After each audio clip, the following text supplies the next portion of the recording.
ला। अविकारी शब्द।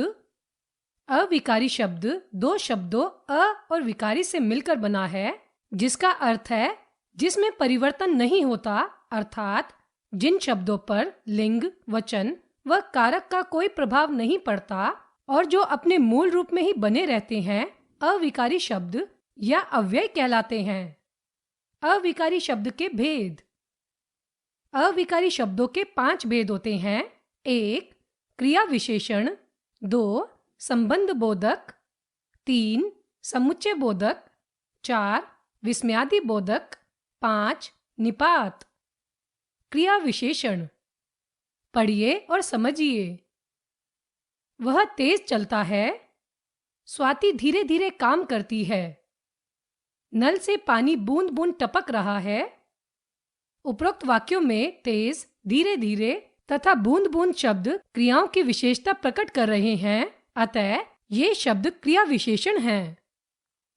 ऐसे अविकारी शब्द जो क्रिया की विशेषता बताते हैं, क्रिया विशेषण कहलाते हैं। क्रिया विशेषण के भेद। क्रिया विशेषण के 4 भेद होते हैं।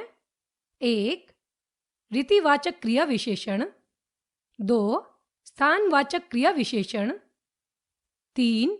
कालवाचक क्रिया विशेषण। 4. परिमाणवाचक क्रिया विशेषण। 1. रीतिवाचक क्रिया विशेषण।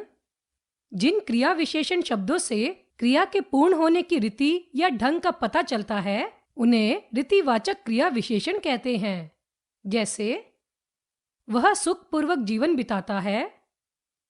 सारे बर्गर धड़ाधड़ बिक गए। 2.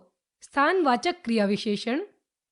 जिन क्रिया विशेषण शब्दों से क्रिया के होने के स्थान का बोध होता है, उन्हें स्थानवाचक क्रिया विशेषण कहते हैं। जैसे मोहित इधर उधर मत झांको। सड़क पर दाएं बाएं देखकर चलना चाहिए। 3. कालवाचक क्रिया विशेषण। जिन क्रिया विशेषण शब्दों से क्रिया के होने के समय का बोध होता है, उन्हें कालवाचक क्रिया विशेषण कहते हैं। जैसे तुम कल कहाँ जाओगे? अभी आपका वहां जाना ठीक नहीं है। 4. परिमाणवाचक क्रिया विशेषण। जिन क्रिया विशेषण शब्दों से क्रिया की परिमाण संबंधी विशेषता प्रकट होती है, उन्हें परिमाणवाचक क्रिया विशेषण कहते हैं। जैसे प्रकाश अधिक बोलता है, रात को थोड़ा खाओ। 2. संबंध बोधक। पढ़िए और समझिए। मेरे घर के सामने एक पेड़ है। सोमवार के बाद मंगलवार आता है। सभी लोग घर से बाहर निकल गए।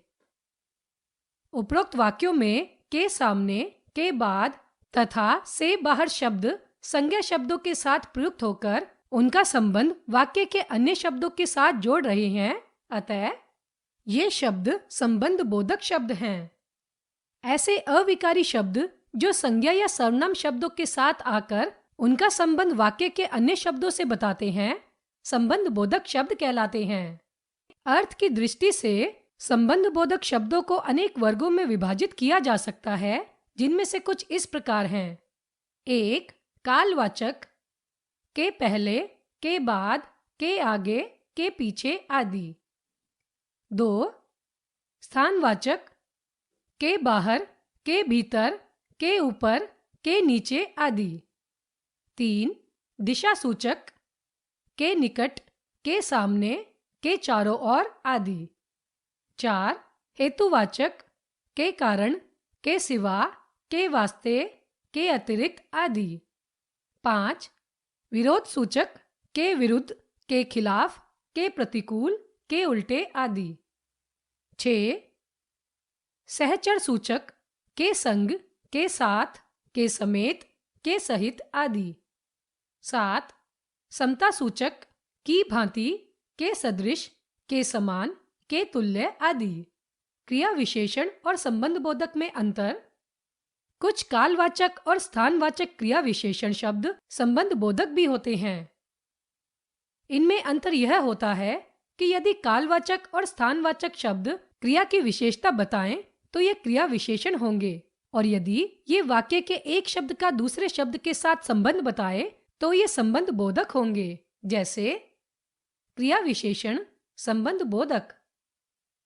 शिवानी अंदर जाओ, घर के अंदर पिताजी हैं। बकरी पीछे चल रही थी। मकान के पीछे मैदान है। किताब तुम्हारे सामने रखी है। मेरी नजरों के सामने से हट जाओ। 3 समुच्चय बोधक। पढ़िए और समझिए। तनिष्का और जूही शतरंज खेल रही हैं। आप चाय पियेंगे या शरबत? कार्तिक व्यायाम करता है, इसलिए स्वस्थ रहता है। उपरोक्त वाक्यों में और, या, तथा इसलिए 2 शब्दों, 2 वाक्यांशों व 2 वाक्यों को जोड़ने का काम कर रहे हैं। अतः ये शब्द समुच्चय बोधक हैं। ऐसे अविकारी शब्द जो 2 शब्दों, वाक्यांशों अथवा वाक्यों को जोड़ते हैं, समुच्चय बोधक शब्द कहलाते हैं।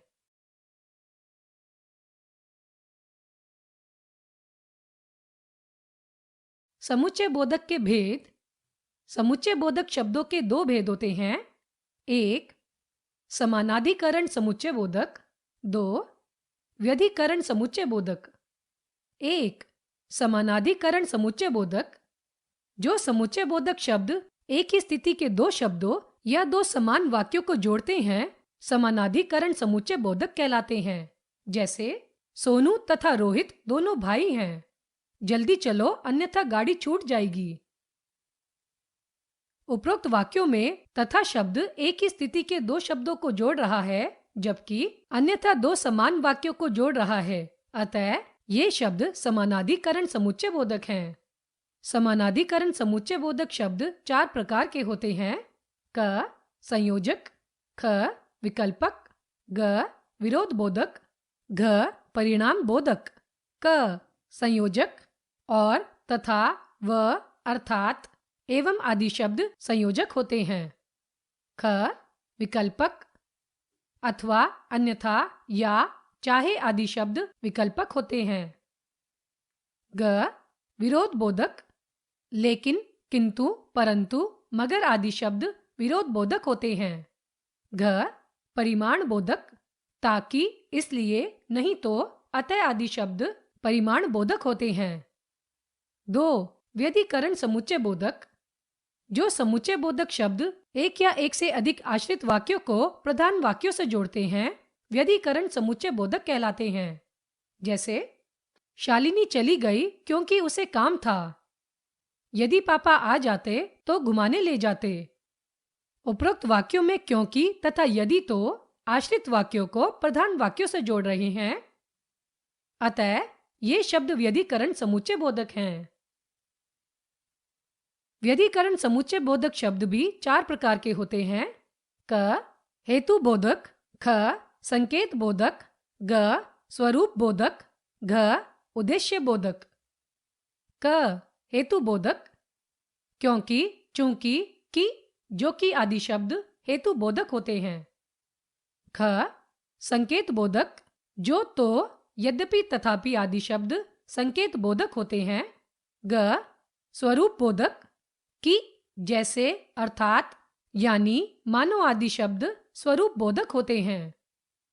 घ उद्देश्य बोधक, कि, जो, जिससे, ताकि आदि शब्द उद्देश्य बोधक होते हैं। 4 विस्मयादि बोधक। पढ़िए और समझिए। वाह, कितना सुंदर फूल है। बाप रे, कितना बड़ा सांप। शाबाश, ऐसे ही मेहनत करते रहो। उपरोक्त वाक्यों में वाह, बाप रे तथा शाबाश शब्द मन के विभिन्न भावों को प्रकट करने के लिए प्रयोग किए गए हैं। अतः ये शब्द विस्मयादि बोधक हैं। ऐसे अविकारी शब्द जो हर्ष, क्रोध, प्रशंसा, विस्मय, शोक, घृणा आदि मनोभावों को प्रकट करते हैं, विस्मयादि बोधक शब्द कहलाते हैं। मन के विभिन्न भावों को प्रकट करने वाले कुछ विस्मयादि बोधक शब्द इस प्रकार हैं। मनोभाव विस्मयादि बोधक शब्द। 1 हर्ष बोधक, आहा, वाह वाह, बहुत खूब, धन्य आदि। 2 विस्मय बोधक, अरे सच है क्या आदि। 3 शोक बोधक, हाय, आह, ओह, उफ आदि। 4 प्रशंसा बोधक, बहुत सुंदर, वाह, शाबाश आदि। 5 क्रोध बोधक, अबे, अरे, हट, चुप आदि। 6. घृणाबोधक उफ, छी, धत आदि। 7. चेतावनी बोधक खबरदार, बचो, सावधान आदि। 8. स्वीकृति बोधक जी हाँ, ठीक आदि। 5. निपात, पढ़िए और समझिए। मैं भी आइसक्रीम खाऊंगी। कुणाल दिन भर पढ़ता रहता है। उपरोक्त वाक्यों में भी तथा भर शब्द क्रमशः मैं व दिन शब्दों के बाद प्रयुक्त होकर उन पर विशेष प्रकार का बल दे रहे हैं, अतः ये शब्द निपात हैं। ऐसे अविकारी शब्द जो वाक्य में किसी शब्द के बाद जुड़कर उसे विशेष बल प्रदान करते हैं, निपात कहलाते हैं। कुछ अन्य निपात शब्द केवल, ही, तक, तो। हमने सीखा, जिन शब्दों पर लिंग, वचन व कारक का कोई प्रभाव नहीं पड़ता और जो अपने मूल रूप में ही बने रहते हैं, उन्हें अविकारी शब्द कहते हैं। अविकारी शब्द के 5 भेद होते हैं: क्रिया विशेषण, संबंध बोधक, समुच्चय बोधक, विस्मयादि बोधक तथा निपात। ऐसे अविकारी शब्द जो क्रिया की विशेषता बताते हैं, क्रिया विशेषण कहलाते हैं। क्रिया विशेषण के 4 भेद होते हैं: रीतिवाचक क्रिया विशेषण, स्थानवाचक क्रिया विशेषण, कालवाचक क्रिया विशेषण तथा परिमाणवाचक क्रिया विशेषण। ऐसे अविकारी शब्द जो संज्ञा या सर्वनाम शब्दों के साथ आकर उनका संबंध वाक्य के अन्य शब्दों से बताते हैं, संबंध बोधक शब्द कहलाते हैं। ऐसे अविकारी शब्द जो 2 शब्दों, वाक्यांशों अथवा वाक्यों को जोड़ते हैं, समुच्चय बोधक शब्द कहलाते हैं।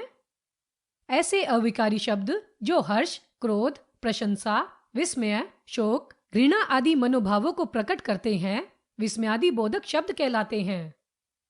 ऐसे अविकारी शब्द जो वाक्यों में किसी शब्द के बाद जुड़कर उसे विशेष बल प्रदान करते हैं, निपात कहलाते हैं।